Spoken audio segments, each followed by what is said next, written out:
Bienvenido al Ministerio Óleo de Gozo. Los pastores Alberto y Yariela Caballero te dan la bienvenida. Te invitamos a celebrar las maravillas de nuestro Dios. Únete a nuestra transmisión del servicio dominical. Con ustedes, el pastor Alberto Caballero. 1 Samuel, capítulo 4, versos del 1 al 11. Amén.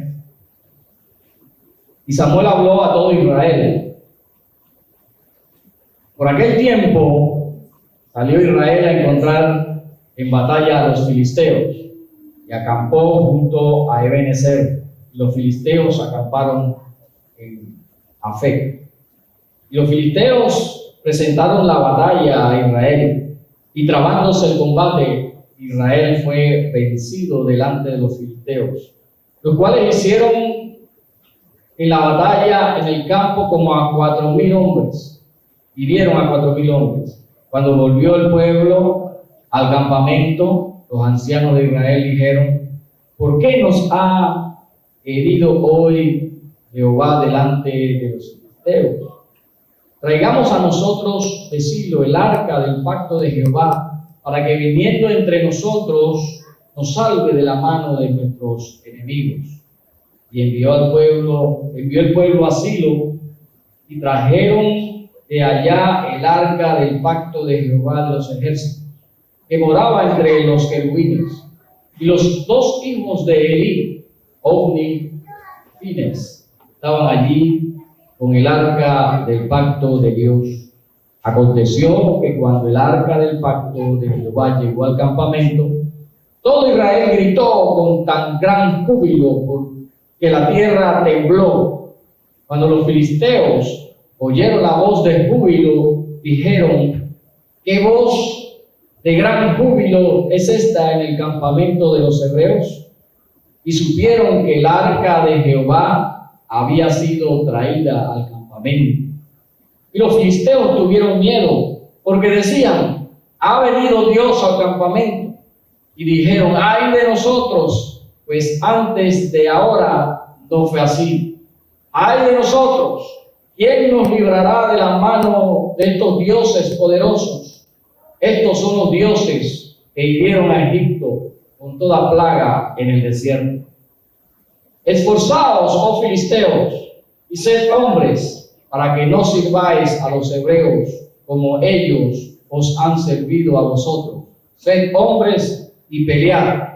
Pelearon pues los filisteos, e Israel fue vencido.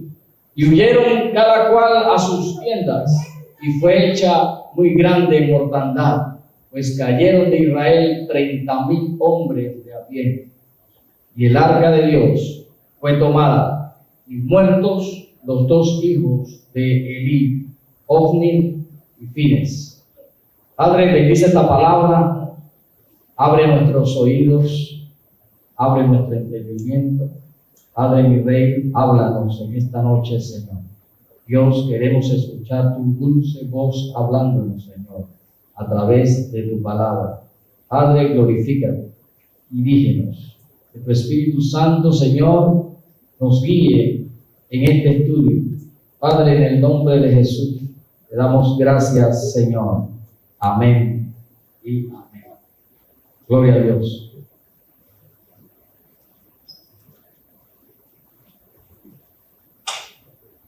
Aleluya. Bien, en nuestra serie de Samuel, pues vamos a hacer un pequeño giro. Vamos a ver que hay un pequeño giro de aquí a como unos 3 capítulos. Es que de repente, como hemos visto hasta aquí, hemos visto a Samuel en cada uno de los pasajes que hemos leído hasta aquí. Sin embargo, aquí en este pasaje lo vemos al principio, pero después ya no vamos a ver más a Samuel. Ya no se menciona hasta el capítulo 7 por allá.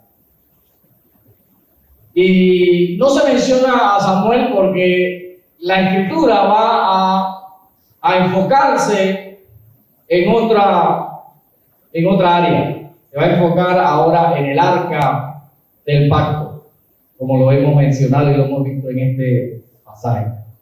Y como introducción podemos hablar un poco acerca, y brevemente, porque hay mucho que pudiéramos hablar del arca, pero vamos a hablar lo fundamental, porque es probable que todos nosotros tengamos alguna idea de lo que era el arca, o hemos oído hablar de ello, el arca del pacto.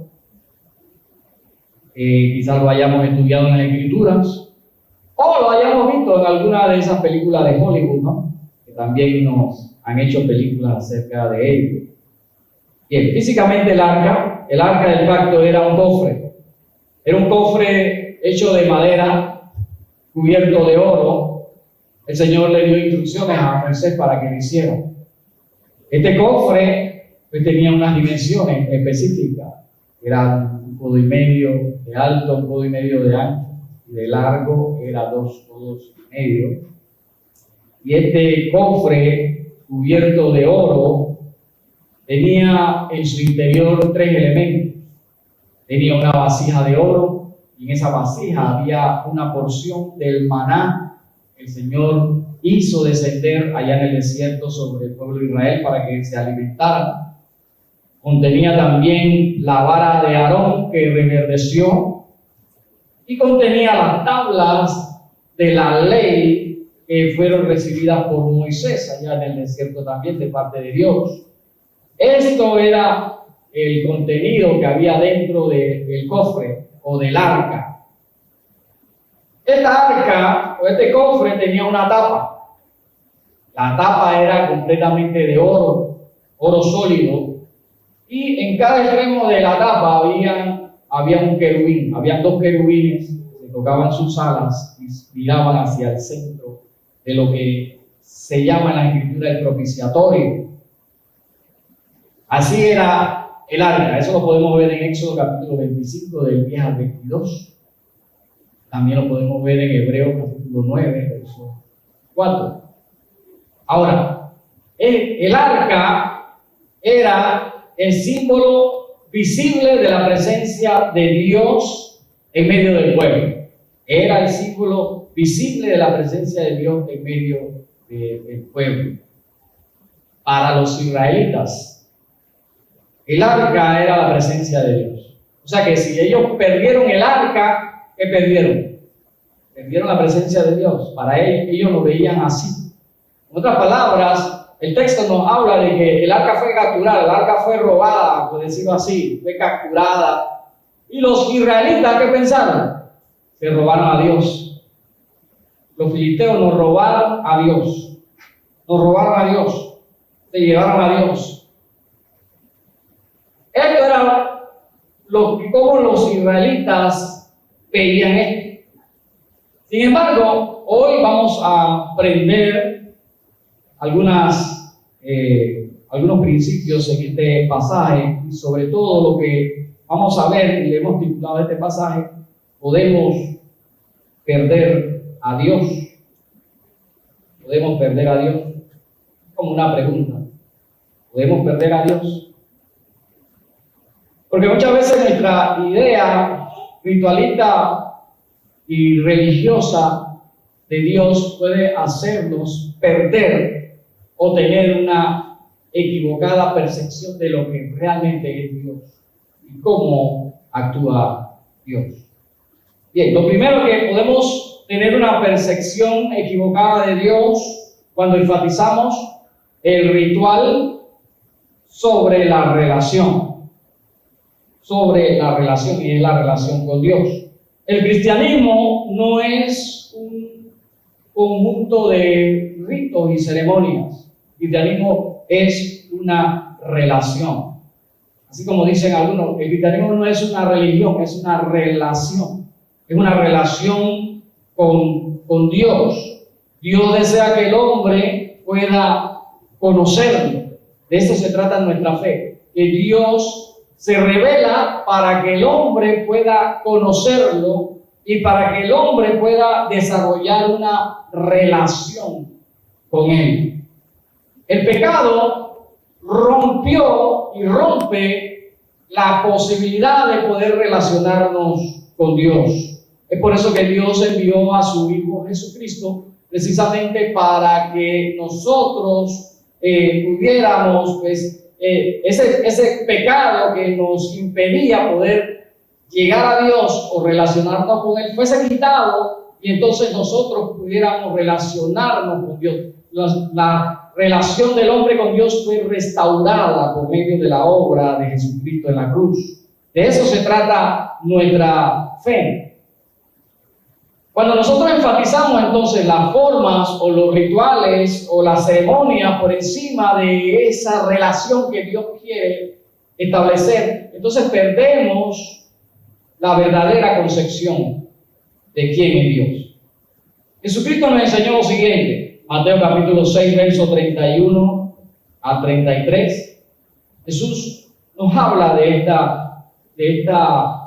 cómo poner las prioridades de nuestra vida en el orden correcto.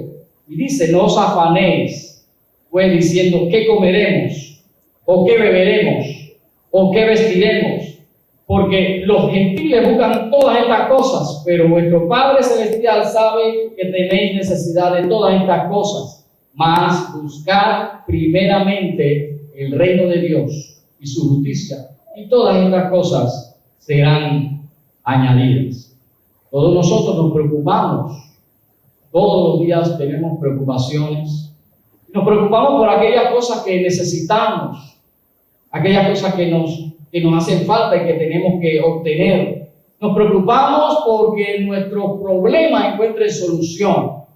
Sin embargo, la relación que nosotros tenemos con Dios es lo que nos va a dar esa confianza en medio de nuestras necesidades, en medio de tiempos de adversidad. Vamos a estar confiados porque lo primero que es nuestra relación con Dios.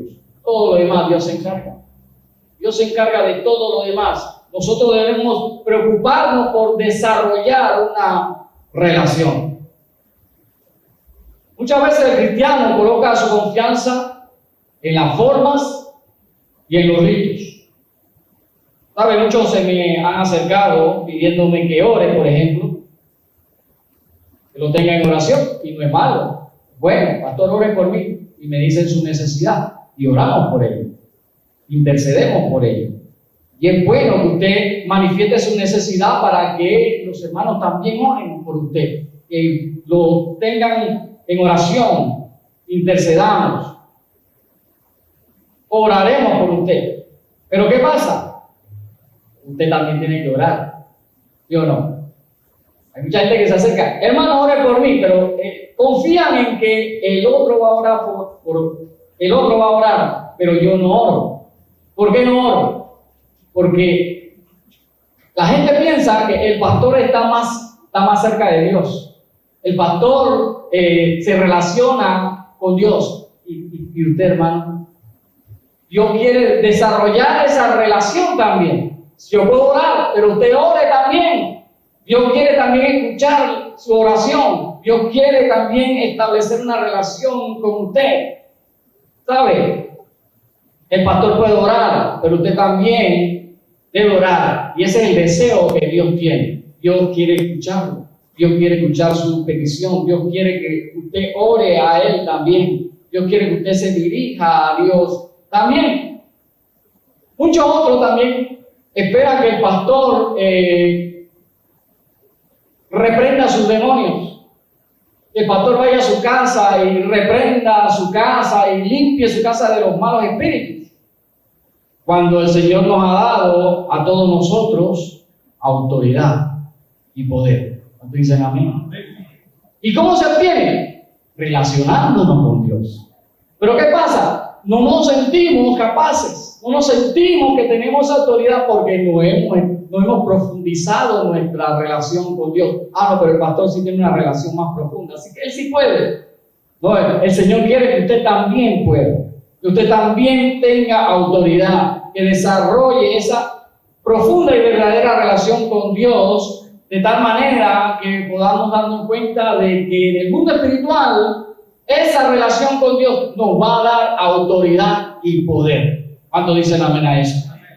¿Sabe? La palabra de Jesucristo que nos dice en Marcos capítulo 16, 17, es clave para que usted sienta esa confianza como creyente. Y dice el Señor, y estas señales seguirán a los que creen. ¿Seguirán al pastor? Seguirán a los que creen. Las señales siguen a los que creen. Dice, en mi nombre echarán fuera demonios, hablarán nuevas lenguas. Y Dios está buscando hombres y mujeres que se atrevan a establecer una relación con Él. Que se atrevan a creer lo que Él ha dicho.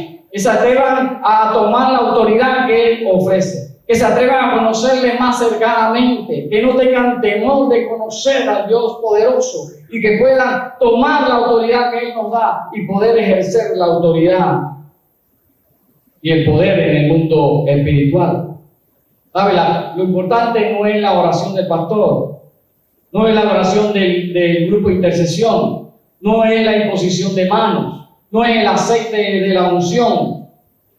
Nuestra vista debe estar puesta en aquel que está por encima de todas estas figuras, que está por encima de todas estas formas. No son los elementos que Dios nos ha dado, no son los rituales, no son la forma, no es quizás nuestra religiosidad, es la relación que nosotros hemos establecido con Dios.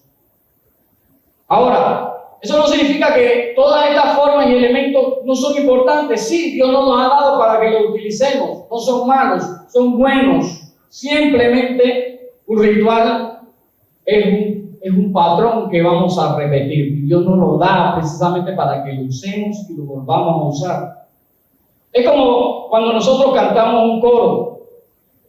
Cantamos un coro y lo cantamos una y otra vez. Y alguien dirá, pero esta gente, ¿por qué no se cansa de cantar lo mismo? O oramos y esta gente no se cansa de decir lo mismo. Esta gente no se cansa de hacer todos los domingos lo mismo. Pero es que no lo hacemos por las repeticiones.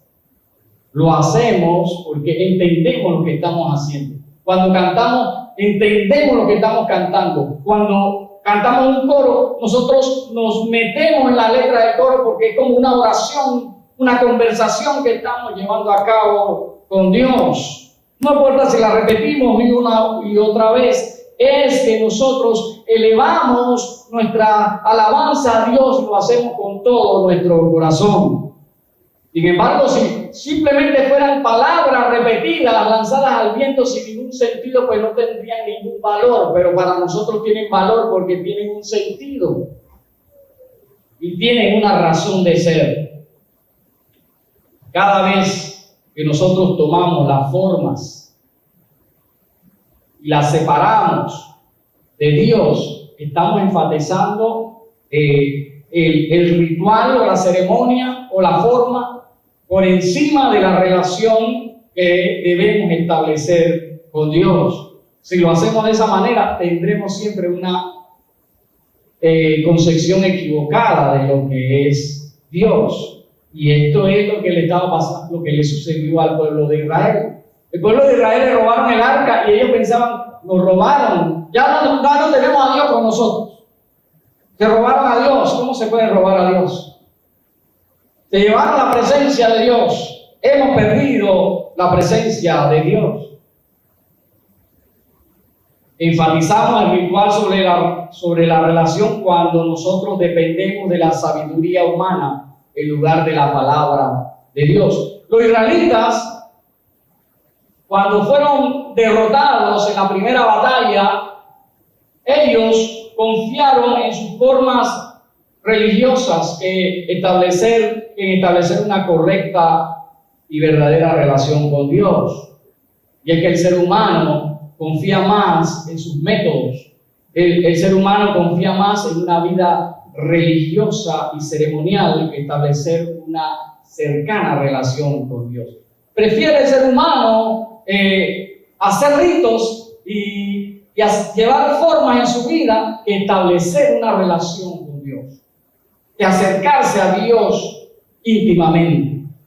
Y ese es el primer error que podemos cometer, tal como lo cometió Israel. Ellos lo primero que hicieron fue buscar la sabiduría humana en lugar de ir a la búsqueda de la palabra de Dios. Mire que es interesante, como les mencionaba al principio, que ya Samuel se menciona en la primera oración. la primera frase del texto se menciona el nombre de Samuel. ¿Y qué se dice? ¿Qué se dice de él? Dice que y la palabra de Samuel llegó a todo Israel. ¿Se acuerdan del sermón pasado? Con Samuel ya la escasez de palabra, ya la escasez de visión había terminado. Dios había traído a un siervo que tenía palabra de Dios para el pueblo.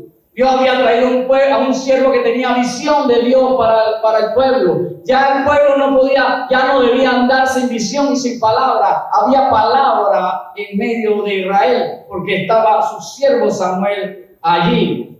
Y ahí nos dice, lo primero que nos dice el texto es que la palabra de Samuel estaba en todo Israel. O sea que había palabra.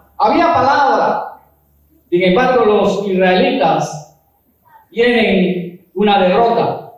Y en lugar de recurrir a la palabra, de recurrir al profeta de Dios, ellos recurren a su propia sabiduría.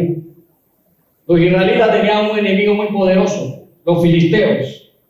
Los filisteos geográficamente estaban ubicados en las costas. Y al estar ubicados en las costas, ellos tenían influencia de los griegos, y los griegos eran pues muy avanzados en la tecnología en cuanto a las armas. Así que los filisteos, al contrario de los demás pueblos enemigos de Israel, los filisteos tenían armas más sofisticadas que el resto de los pueblos. Es por eso que los filisteos durante este tiempo son los que más atacan al pueblo de Israel. Resultan en una gran amenaza para el pueblo de Israel, porque los filisteos eran más poderosos que el resto de los pueblos. Y el texto nos dice que Israel salió a la batalla contra los filisteos, y en esa batalla los filisteos matan a 4,000 israelitas.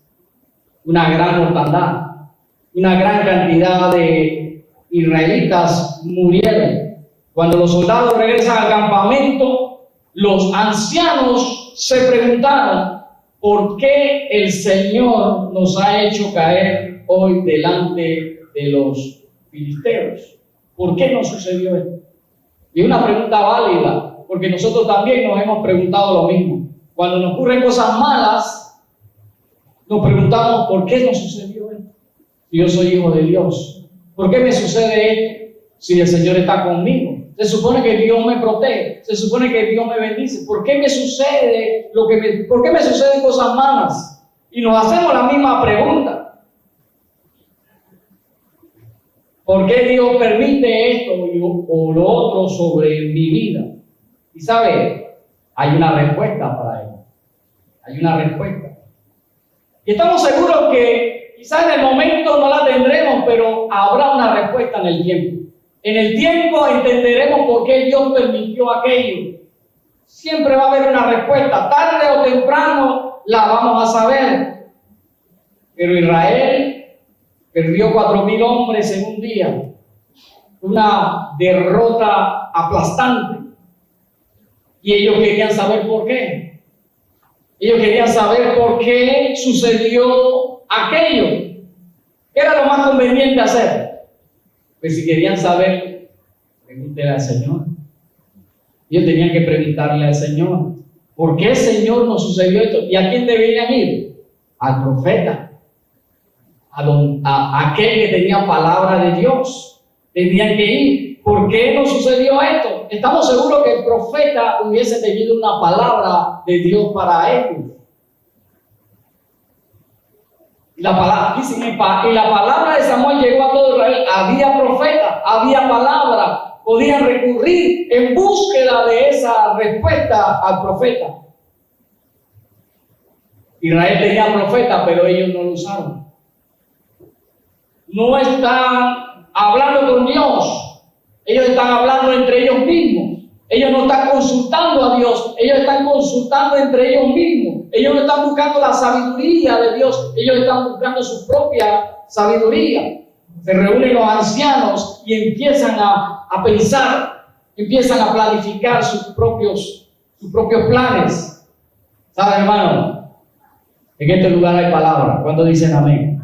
Hay palabra del Señor. Usted no tiene que estar pensando en otra cosa si hay palabra. La palabra de Dios está a nuestra disposición. La palabra de Dios está a nuestro alcance. Dios nos está diciendo a través de esta escritura que nosotros debemos procurar establecer y desarrollar una relación íntima con Dios para así poder comprender su palabra. Y una relación se basa en la comunicación y en la confianza. El libro de Proverbios dice: fíate de Jehová con todo tu corazón y no te apoyes en tu propia prudencia. Reconócelo en todos tus caminos y Él enderezará tus veredas.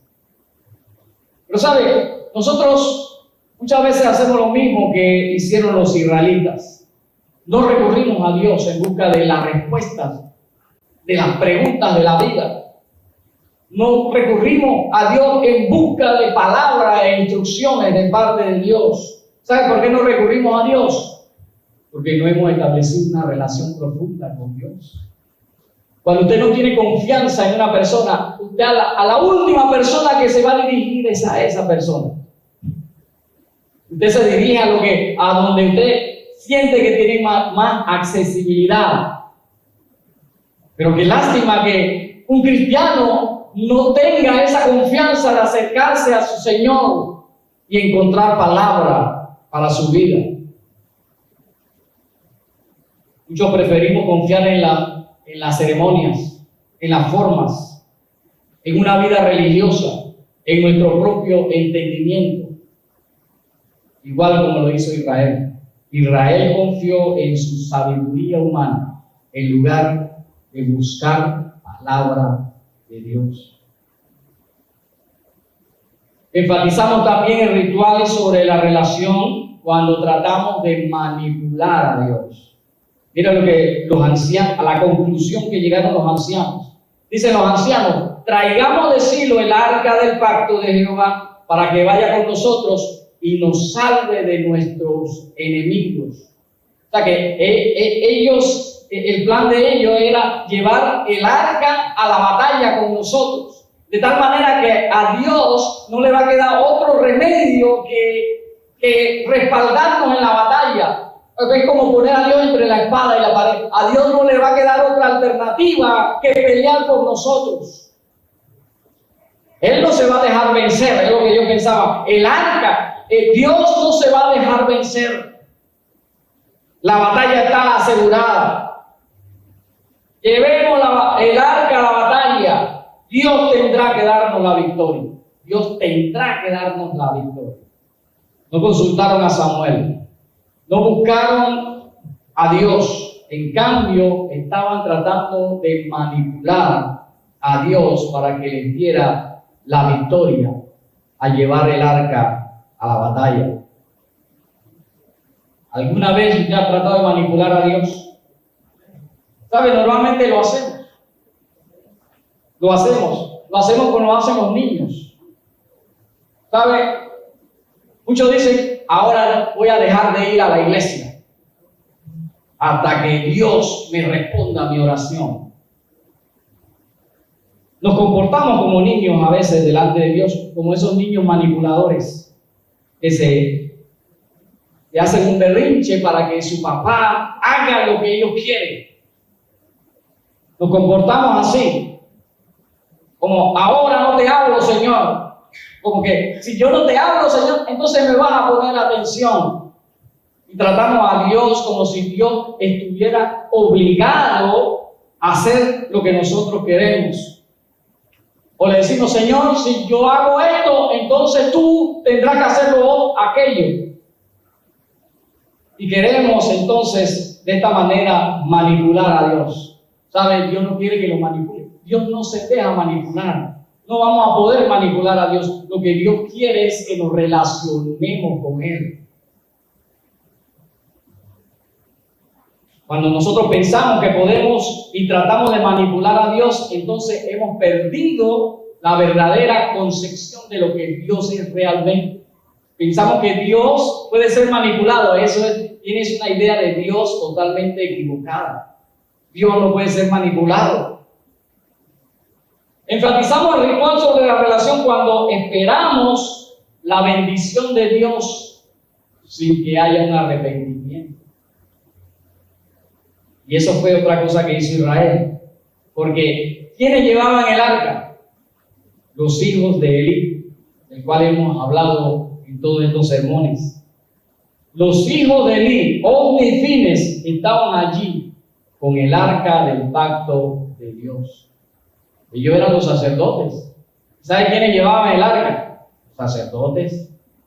Que ellos llevaban el arca. Dice el 5, aconteció que cuando el arca del pacto de Jehová llegó al campamento, todo Israel gritó con tan gran júbilo que la tierra tembló. Todo Israel gritó, hubo una gran emoción.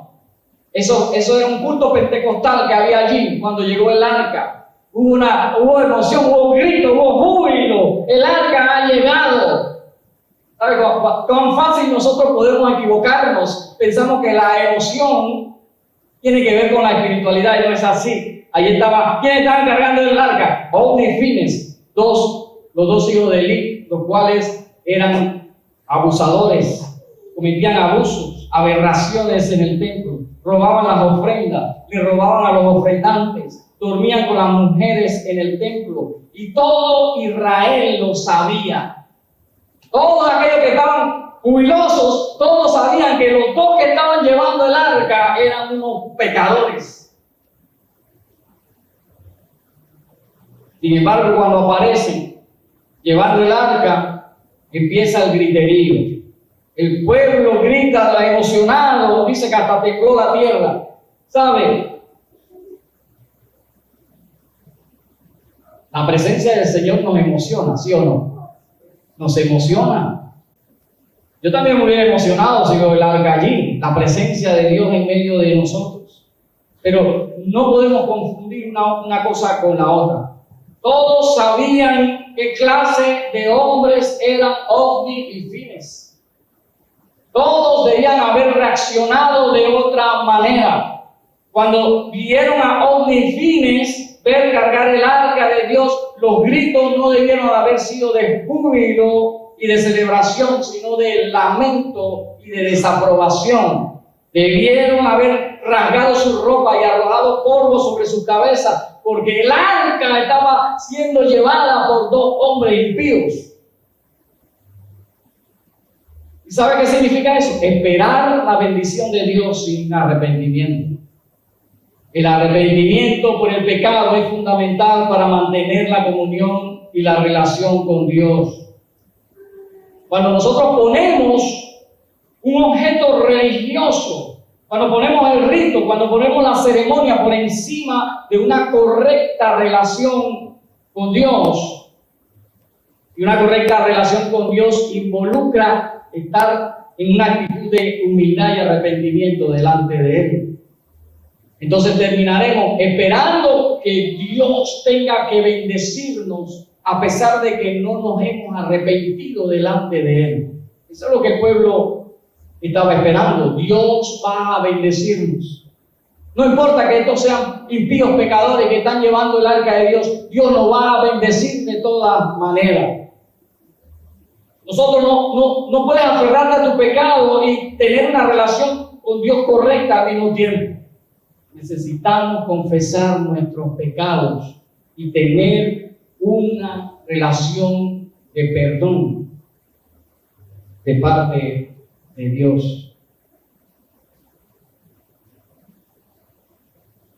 Hay otra forma en que nosotros podemos perder a Dios. Hasta ahora hemos visto cómo el pueblo de Israel reaccionó y cómo ellos perdieron la concepción de Dios, la correcta concepción de Dios. Ellos tenían una idea equivocada de quién era Dios y cómo Dios actuaba. Pero también se puede perder a Dios cuando la gente sigue una falsa religión. Y esta vez vamos a ver cómo reaccionan los filisteos. ¿Cómo reaccionaron los filisteos ante esta situación? Primeramente, los filisteos no reconocen al único Dios verdadero. Y nosotros podemos la gente puede perder a Dios si no reconoce a Jesús como Dios. A Jesús, el Dios verdadero. Cuando los filisteos oyeron el alboroto, ¿qué dijeron? ¿Qué es todo este griterío? Ellos querían saber por qué la gente estaba tan eufórica en el campamento de los israelitas. Querían saber qué es lo que está sucediendo de ese lado. Entonces supieron que el arca, yo me imagino que ellos también habían oído hablar del arca. Escucharon que el arca de Dios había entrado en el campamento. Entonces, ¿cuál fue la reacción de los filisteos? Tuvieron miedo, al principio tuvieron miedo, porque ellos pensaron, un Dios ha entrado en el campamento de nuestro enemigo, los judíos, los hebreos. Estamos en problemas. Es lo que le vino a su mente. Estamos en graves problemas, porque nada como esto ha sucedido antes, decían. Ahora, los filisteos no reconocen al Dios de los israelitas como el único verdadero Dios. Los filisteos creían que el Dios de los israelitas era un Dios más. Era uno de los tantos dioses que había. Eso es lo que el concepto que tenían, concepto equivocado, de que el Dios de los israelitas era otro de los dioses. Y hay mucha gente en este mundo que piensa que hay muchos dioses, que cada religión tiene un Dios. Y es por eso que no reconocen que el cristianismo reconoce al único y verdadero Dios. La Biblia nos dice en el libro de Hebreos, capítulo 1, verso 1, en el pasado Dios habló a nuestros antepasados por medio de los profetas, muchas veces y de diversas maneras, pero en estos postreros días, Dios nos ha hablado por medio de su Hijo. En la antigüedad Dios hablaba por los profetas.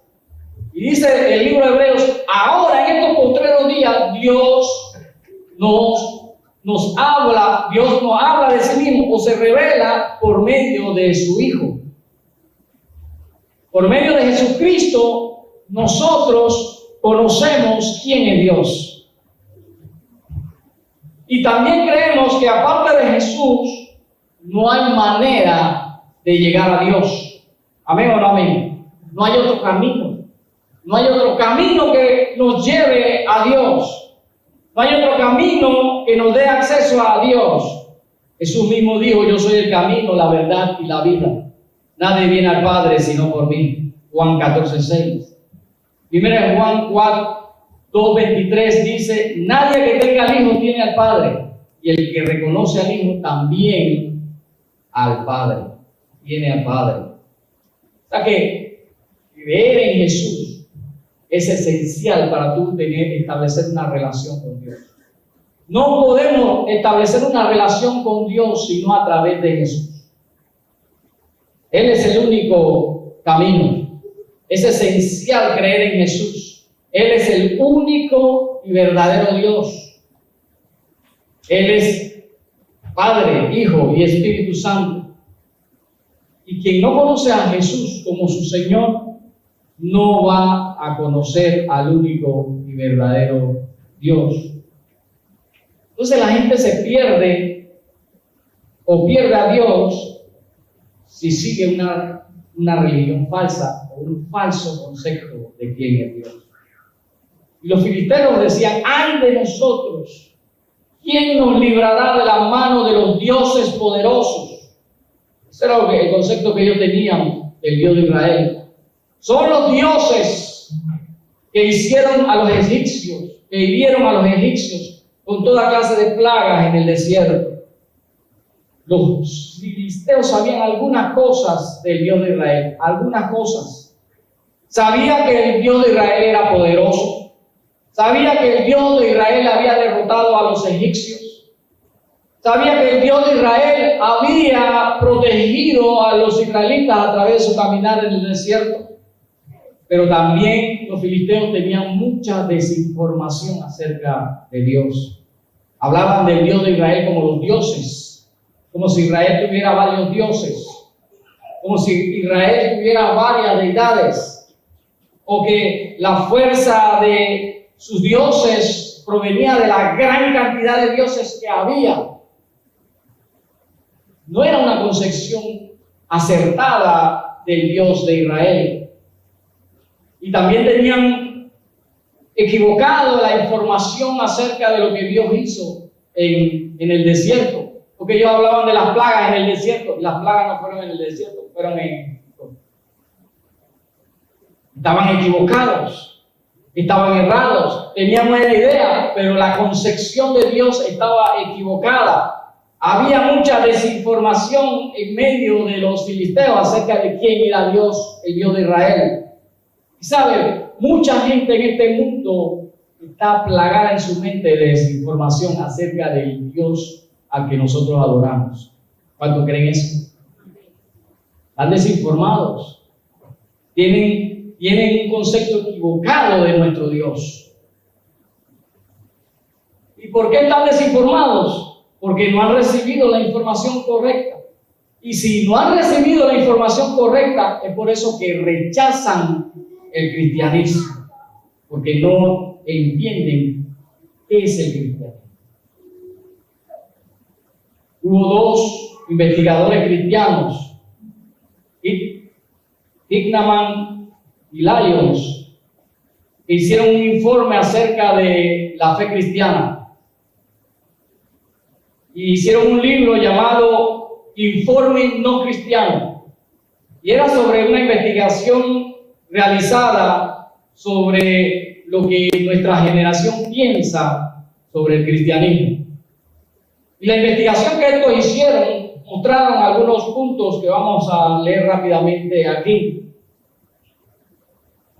Mostró que los encuestados veían a los cristianos principalmente de esta manera. Uno, eran unos hipócritas, porque decían una cosa y hacían otra.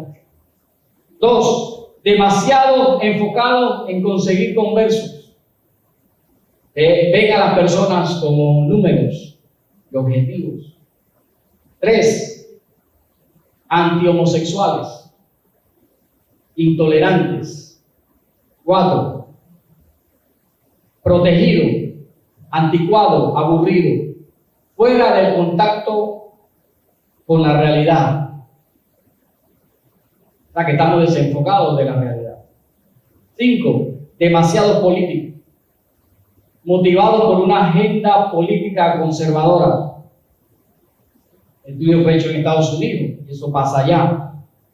Y 6, críticos, rápidos para juzgar a los demás. Este es el concepto que arrojó este estudio de los que no son cristianos y piensan, este es lo que piensan los no cristianos de los cristianos. Pero el cristianismo está muy lejos de lo que ellos piensan. Porque el cristianismo se trata del amor, la misericordia, la gracia y el perdón de Dios. El cristianismo se trata de Jesús, quien murió en nuestro lugar, quien murió por nuestros pecados, quien murió y resucitó para darnos vida eterna. De eso se trata el cristianismo. ¿Cómo esta gente llega a esa concepción? ¿Quién le dio esa mala información? Nosotros. Nosotros se la dimos. Nosotros le hicimos y le dimos a entender que el cristianismo es como ellos piensan. Entonces somos nosotros los encargados de darle a la gente la información correcta de qué es el cristianismo. El cristianismo se trata de amar a Dios con todo tu corazón, con toda tu alma, con toda tu mente, con toda tu fuerza y amar a tu prójimo como a ti mismo. Eso nos lo enseñó Jesús. De eso se trata el cristianismo. Pero aparentemente no es el mensaje que el pueblo cristiano está transmitiendo al mundo. Las personas están perdiendo a Dios. Están perdiendo la imagen del verdadero Dios. Están lidiando con todo tipo de información falsa. Necesitamos hacer un mejor trabajo que el que estamos llevando a cabo y que la gente sepa realmente qué es el cristianismo a través de cada una de nuestras vidas. ¿Cuántos dicen amén? Y al tener la información incorrecta, los filisteos, regresamos a los filisteos, ellos tienen la información incorrecta de quién es el Dios de Israel. ¿Y qué piensan ellos? Ellos de repente piensan, pero si el Dios de Israel es igual a los otros dioses, nosotros podemos vencer. Imagínense. Así que ellos se dan ánimo y dicen, sea fuerte filisteo, sea hombre, o seréis sujetos a los hebreos como ellos han sido sujetos a vosotros. Sed hombres y luchad. Y se llenaron de ánimo los filisteos. ¿Por qué? Porque en su mente ellos piensan, nosotros podemos derrotar a ese Dios de Israel. En su desinformación ellos pensaron que si ellos luchaban con valentía, si luchaban con fortaleza, con fuerza, ellos podían vencer al Dios de Israel. ¿Sabe? Irónicamente, derrotaron a los israelitas y capturaron el arca. El arca era para los israelitas y para los filisteos también, ese es el Dios de Israel. Se robaron a Dios, pero no derrotaron a Dios. Dios le permitió a ellos ganar. Hay mucha gente peleando con Dios en estos tiempos. Hay mucha gente que cree que puede pelear con Dios. ¿Y sabe qué? Dios a veces los deja ganar. Los deja ganar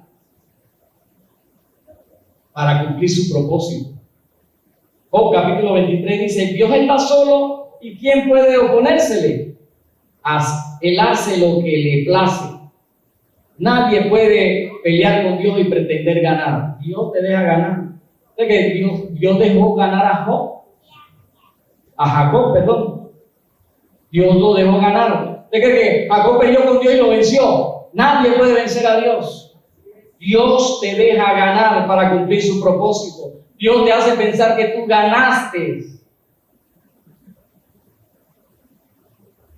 Y sabe, esa mala información acerca de quién es Dios y cómo Dios actúa hace que mucha gente esté dispuesta a hacer cualquier cosa antes que servir a Dios. Luchan contra Dios toda su vida y pelean contra Dios toda su vida. ¿Y sabe qué se pierden? Se pierden de la oportunidad de establecer una relación con Dios.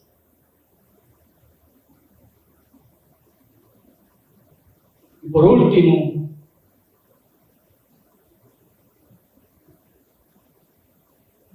nada es peor que perder a Dios. ¿Se puede perder a Dios? Sí, se puede perder. Podemos perder a Dios enfatizando el ritual sobre la relación. Podemos perder a Dios teniendo un concepto equivocado de quién es Dios. Podemos perder a Dios si tenemos una mala información acerca de quién es Él. Y nada es peor que perder a Dios. Cuando alguien que no lo ha conocido lo pierde, eso es lo peor que le puede ocurrir. Y a un cristiano que pierda a Dios es lo peor que le puede ocurrir también. Los filisteos pelearon, los israelitas fueron derrotados, cada uno huyó a su tienda. La matanza fue muy grande. Israel perdió 30,000 soldados. El arca de Dios fue capturada. Los dos hijos de Elí, Ofni y Finees, murieron. Todo esto sucedió. El arca era la señal visible de la presencia de Dios entre los israelitas.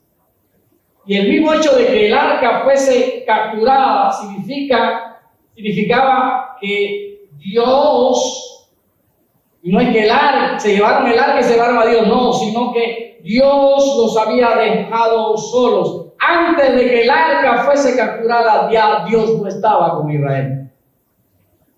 Ya Dios había dejado a Israel. Ya Israel había perdido a Dios.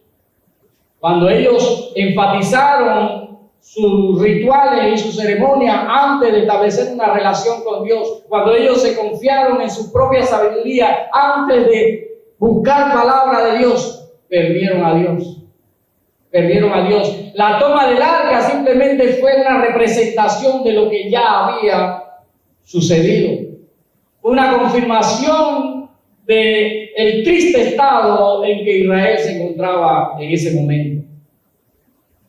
Perder a Dios es la peor derrota que podamos tener. Perder a Dios es peor que la muerte misma. Cuando pierdes a Dios, lo pierdes todo. Dice Marcos capítulo 8, 36, ¿de qué le sirve a un hombre ganar el mundo entero y perder su alma? Nada es peor que perder a Dios. ¿Cómo está nuestra relación con Dios? ¿Cómo está nuestra relación con Dios? ¿Realmente tenemos a Dios en nuestra vida? ¿Realmente hemos establecido una correcta y verdadera e íntima relación con Dios? ¿O hemos perdido nuestra concepción del verdadero Dios? Nos hemos enredado en las rutinas religiosas, nos hemos enredado en nuestras rutinas diarias, nos hemos enredado en nuestras formas ceremoniosas, nos hemos enredado en las cosas que hacemos todos los días y hemos perdido la esencia de nuestra fe.